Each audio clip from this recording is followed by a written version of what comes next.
अब चलो कि ऐसा कुछ हो गया, गलती से छील गए, गलती से चोट लग गई या गलती से बड़ा घाव हो गया, तो ऐसी कंडीशन में क्या करोगे? जैसे कि मैं भी अपना ये भी हर्निया का ऑपरेशन कराया था, तो मेरे को भी बेडशोर हो गया था और वो मैंने सिर्फ 2-3 दिन में ही कंप्लीट कर लिया। क्यों?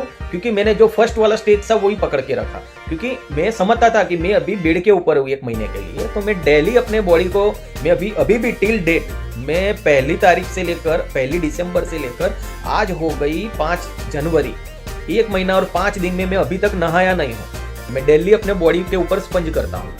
ठीक है,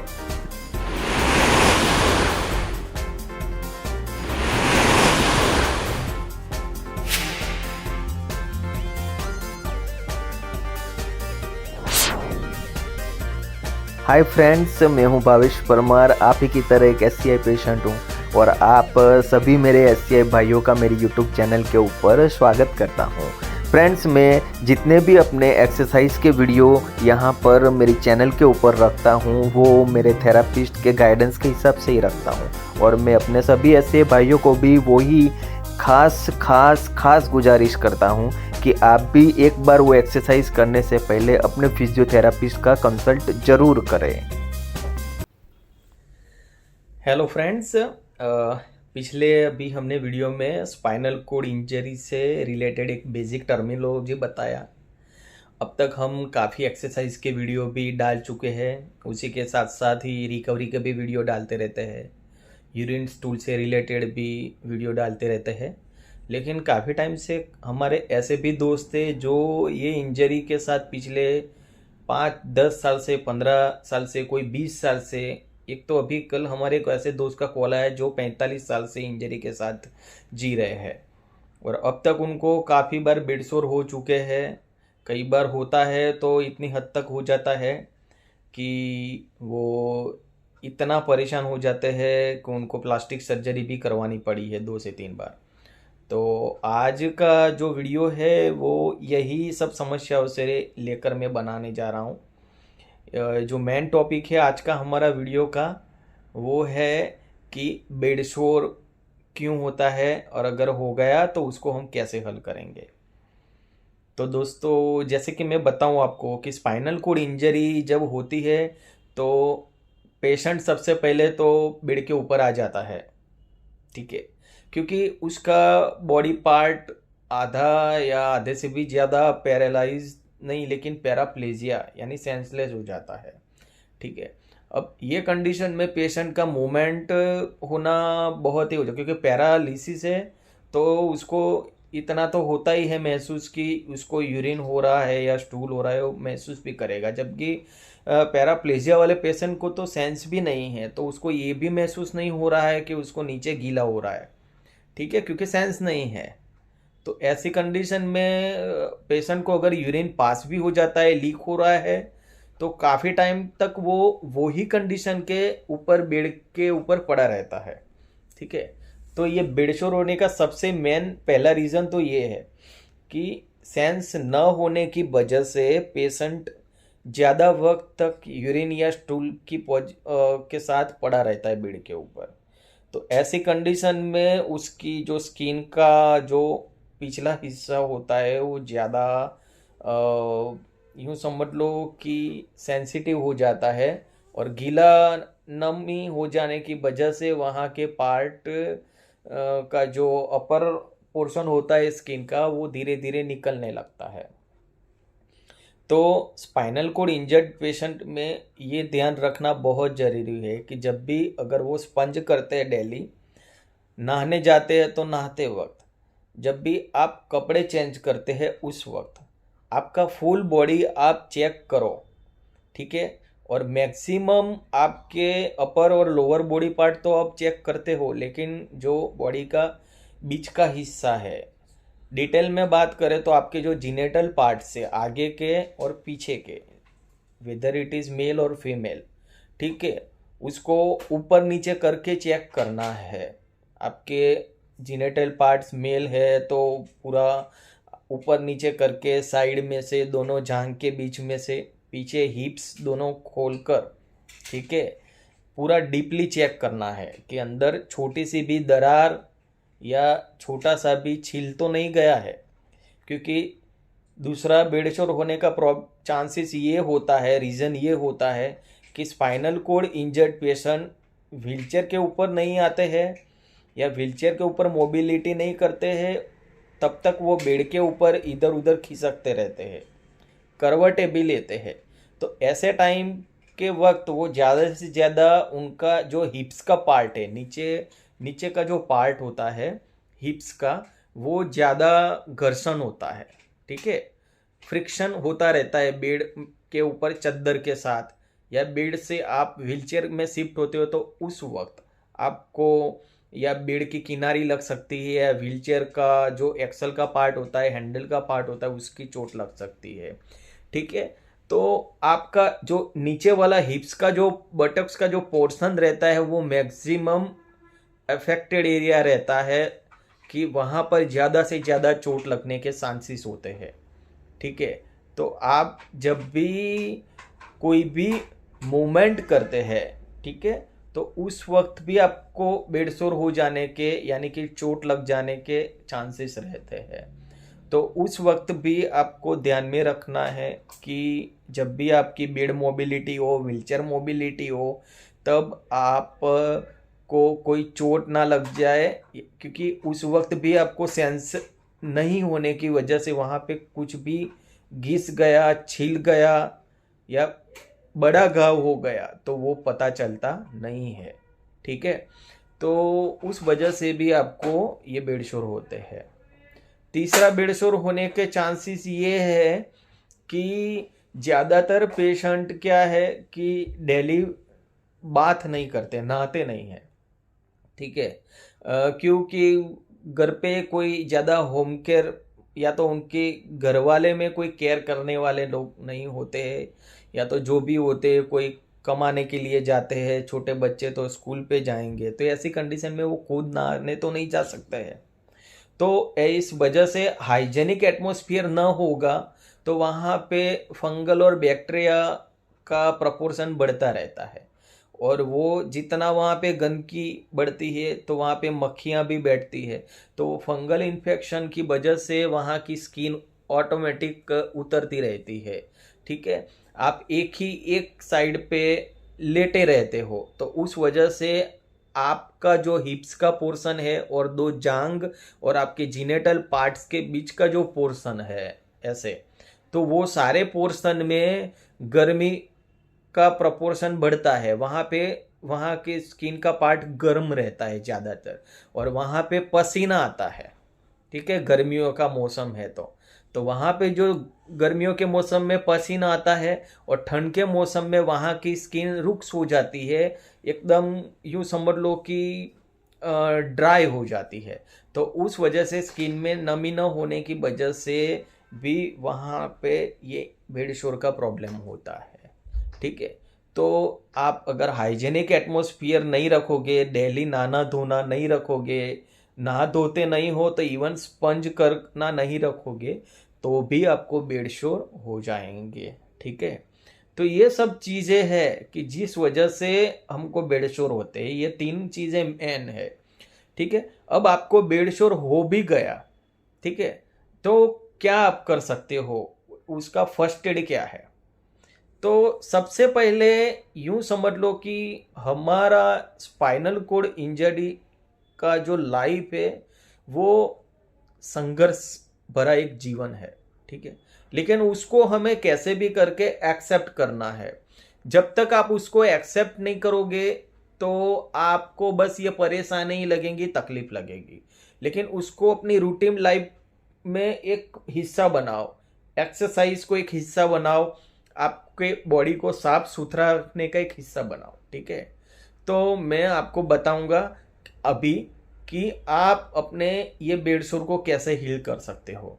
तो हील करने के लिए सबसे पहले तो बॉडी को डेली ऑब्जर्व करना, आपके बॉडी के एक एक पार्ट को ध्यान से डेली देखना, उसको डेली साफ सुथरा रखना बहुत ही जरूरी है, ठीक है। जब भी आप देखोगे, उसका ऑब्जर्व करते रहोगे, साफ सुथरा रखोगे, तो बेड शोर या छिल जाने का, मूवमेंट करते वक्त भी ध्यान रखने का, ऑब्जर्वेशन रखने का आप अपनी हैबिट में लाओगे तो ऐसा कोई चांस ही नहीं बनेगा कि आप छिल जाओगे, आपकी स्किन डैमेज होगी या आपको कोई बड़ा सा घाव लग जाएगा। ठीक है, अब चलो कि ऐसा कुछ हो गया, गलती से छील गए, गलती से चोट लग गई या गलती से बड़ा घाव हो गया, तो ऐसी कंडीशन में क्या करोगे?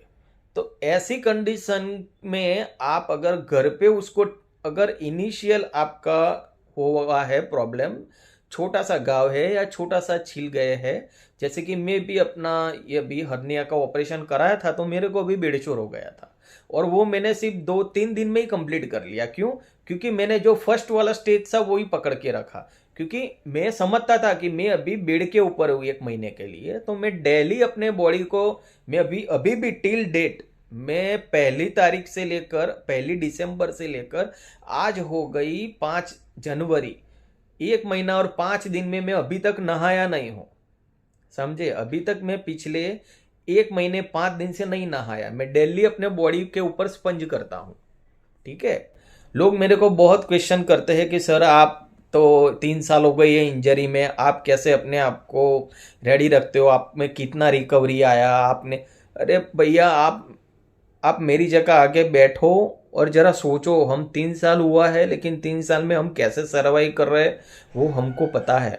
ठीक है, कैसे अपने आप को संभालना है, क्योंकि लोग इसीलिए रिकवर्ड नहीं हो पाते हैं, लोग इसीलिए तकलीफों में फंसते रहते हैं, क्योंकि उनके पास सिर्फ क्वेश्चन है, वो खुद एक क्वेश्चन मार्क बनकर रह गए हैं। ठीक है, उनके पास समस्याओं के हल नहीं है।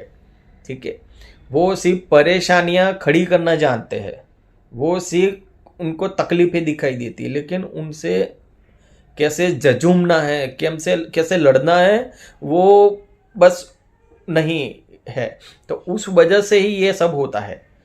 अब मैं अपना एग्जाम्पल, मैं अपने एक्सपीरियंस आप लोगों के साथ इसीलिए शेयर कर रहा हूं, क्योंकि ये आप लोगों को ना तकलीफें हो, ये आप लोगों को सहना ना पड़े और उसमें से आप लोगों को कोई रास्ता मिले। ठीक है, तो अभी वापिस मैं मेन टॉपिक के ऊपर आऊं कि जो मैं पिछले 1 महीने और 5 दिन से स्पंज कर रहा हूं, लेकिन जो शुरू का दिन था मेरा, तो वो शुरू के दिन में जब 10 दिन के बाद मेरे को स्टिचेस ये करने जाना था, तो जब मैं बेड के ऊपर थोड़ा सा ही स्लाइड हुआ व्हीलचेयर में शिफ्ट होने के लिए, तो उस वक्त मेरी नीचे की जो स्किन थी वो काफ़ी पिछले 10 दिन से ऐसे ही पड़े रहने से गर्म भी रहती थी और यूरिन लीक हो जाने की वजह से वहाँ के पार्ट की, जो ऊपर की पार्ट की स्किन थी, वो काफ़ी सी ढीली सी हो गई थी, एकदम नम सी हो गई थी।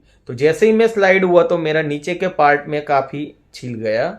ठीक है, आप देख सकते हैं। तो फिर हमने उसके बाद जब देखा ये कि ऐसा हो गया है, तो फिर हमने उसका तुरंत ही इलाज करना शुरू कर दिया। ठीक है, और उसके लिए हम घर पे ही सब सामान रखते हैं, मैं आपको 1 बाय 1 दिखाऊंगा। ठीक है, जैसे कि आप यहाँ पे देख सकते हैं कि ये एक NS, अभी ये NS का ऐसा बॉटल आता है। ठीक है, तो ये ऐसे क्लीन वाटर होता है, एक ऐसी 25-30 रुपए की बॉटल आती है, मेडिकल स्टोर से आप परचेज कर सकते हो। तो जब भी ऐसा कोई घाव वगैरह होता है तो उसको इससे क्लीन कर दो। इसके साथ ही डेटॉल, जो अभी मेरा खत्म हो गया, अभी मुझे दूसरा मार्केट से परचेस करना है। यहाँ पे मैं सिर्फ फोटो रख रहा हूँ उसका, आप देख सकते हैं कि डेटॉल या सेवलॉन आता है। तो उससे आपको पहले तो वो जो छिला हुआ पार्ट है उसको प्रॉपर क्लीन करना है, और उस वक्त आप फैन ऑन करके रखो कि जैसे क्लीन करते हो तो जल्दी से जल्द सूख जाए। फिर जब वो पूरा सूख जाता है, तो सूख जाने के बाद आपको ऐसी इस तरीके से ही बीटाडीन का आता है ट्यूब। ठीक है, तो ऐसी आपको एक ट्यूब मार्केट से लाके अपने घर में परमानेंट रखनी है। ठीक है, ये ट्यूब होती है, वो येलो कलर की आती है ऐसे, आप देख सकते हैं। अभी तो ये भी खत्म होने को आई है, लेकिन ऐसे पिक्चर देखिए, मैंने निकाला, थोड़ा करीब से मैं आपको दिखा रहा हूं। ठीक है, तो ऐसे येलो कलर में ही आएगी, मेडिकल स्टोर में भी मिलेगी, और आप कहीं भी हॉस्पिटल में भी जाते हैं तो ये बीटाडीन से ही ये लोग ड्रेसिंग करते हैं, ठीक है। तो उसके ऊपर ये हल्के से रख देना है और फिर इसके ऊपर आपको जो मैंने बताया था ऐसा कॉटन आपको रखना है। ऐसा कॉटन हम घर पे ही मैं पूरा रोल ला के रखता हूँ, ठीक है। तो ये सब हमारी डेली नीड की चीज़ें हैं कि जब भी ऐसा कोई घाव लगता है तो घाव को हमको कैसे ये करना है। और इसके साथ ये मेडिकल टेप रखना है, ठीक है। तो ये मेडिकल टेप को लगाकर कैंची से प्रॉपर कैंची से ही काटो, हाथ से मत तोड़ो। ज़्यादा हो सके तब तक आप हाथ कहीं भी मत लगाओ। इसको डायरेक्ट ही ये ट्यूब को ये कॉटन के ऊपर लगाकर सीधा कॉटन ही रखो और उसके बाद आप ये मेडिकल टेप से काटो और मेडिकल टेप उसको एक ही मेडिकल टेप लगाओ, ठीक है, या तो 2 लगाओ, लेकिन उसके अंदर एयर आना चाहिए, हवा जानी चाहिए उस तरीके से। ऐसा नहीं कि उसको पूरा एयर टाइट पैक कर दो। मेडिकल टेप को भी उस तरीके से लगाओ कि जिस वजह से वो बीच का कॉटन है वो पूरा दब ना जाए, ठीक है। पूरा खींच के मत लगाओ, सिर्फ मेडिकल टेप के दोनों साइड के पार्ट है वो ही दबा लो कि टेप के 2 एंड है वो ना खुल जाए, लेकिन जो बीच का पार्ट है वो तो खुला रहे, वहां से अंदर बाहर ऐसे एयर आ जा सके, ठीक है। तो उस तरीके से आपको डेली ड्रेसिंग करना है। जब भी आप नहाते हो या स्पंज करते हो तो स्पंज करने के बाद फिर से एक बार बोलता हूं कि ऐसे वाटर से उसके बाद डेटॉल से क्लीन करो, पंखा ऑन करो। जब वो पूरा पार्ट क्लीन हो जाए उसके बाद ये बीटाडीन है वो बीटाडीन को ऐसे कॉटन के ऊपर लगा दो और कॉटन के ऊपर लगाने के बाद आप ये मेडिकल टेप कैंची से कट करके आप उसका ड्रेसिंग कर दो और फिर आपका वो पार्ट जितना मैक्सिमम हो सके वो दबाव में ना आए उस तरीके से आप करवट लेकर सोए रहो, पड़े रहो, ठीक है। अगर 2 जांघ के बीच में है तो 2 पैर खुला रखकर लेटो और फैन ऑन रखो हल्का सा कि वहाँ पर मैक्सिमम एयर सर्कुलेशन हो। जब वहाँ पर मैक्सिमम एयर सर्कुलेशन रहेगा, ठीक है, तो वो जल्द से जल्द हील होगा। वहाँ पे ज़्यादा पसीना नहीं जाना चाहिए, आपका यूरिन वहाँ पे नहीं जाना चाहिए कि जिस वजह से आपके वहाँ के एरिया में फंगल इन्फेक्शन हो। पसीना नहीं होगा तो वहाँ पे बैक्टीरिया नहीं बढ़ेंगे, ठीक है। और पंखा चलता रहेगा तो वो पार्ट में ज़्यादा गर्मी नहीं आएगी, ठीक है, ज़्यादा कॉम्प्रेशन नहीं आएगा। तो ये सावधानी रखेंगे तो मैं गारंटी से बोलता हूँ कि 2 से 3 दिन में ही आपका जो इनिशियल बेड शोर हुआ था वो सॉल्व हो जाएगा। और अगर ऐसा सॉल्व हो गया तो वो बेड शोर में फिर बड़े घाव लगना कोई चांस ही नहीं रहेगा। और हाँ, जब तक ऐसा होता है तब तक आप अच्छे खुराक वगैरह लेते रहिए। जब तक आप हो सके तो यूँ समझ लो कि ऐसे खुराक की जिसमें ज़्यादा खटास रहती है ऐसा मत खाइए कि जिसमें पस हो जाए, ठीक है। तो उसका 2-4 दिन ध्यान रखें। अगर ऐसा ध्यान रखेंगे तो वहाँ पे पस भी नहीं होगा और आपका बेड शोर प्रॉपर तरीके से हील हो जाएगा। ओके दोस्तों, तो मैं समझ रहा हूँ कि आपको आज पूरा फर्स्ट एड ट्रीटमेंट बेड शोर का दिमाग में आ ही चुका होगा कि कैसे हमारा अगर ऐसा बेड शोर होता है तो हमको उसको सॉल्व करना है। पहले तो यही समझना है कि बेड शोर होता ही क्यों है, उसको होने ही नहीं देना है, और अगर होता है तो आगे बढ़ने नहीं देना है। इनिशियल इंसिडेंट ये समझकर उसको फर्स्ट एड ट्रीटमेंट से ही सॉल्व कर देना है, ठीक है। तो बस मैं लास्ट में आप लोगों को यही कहूँगा कि खुश रहिए, स्वस्थ रहिए और अपने बॉडी को ज़्यादा से ज़्यादा क्लीन रखने की कोशिश करिए, ठीक है। और एक्सरसाइज हमेशा करते रहिए, एक्सरसाइज कभी मत छोड़िए। Believe in physiotherapy, believe in yourself and हौसला कभी मत हारिएगा। मेरा आखिरी सेंटेंस, और आप सबको मेरा बेस्ट ऑफ लक।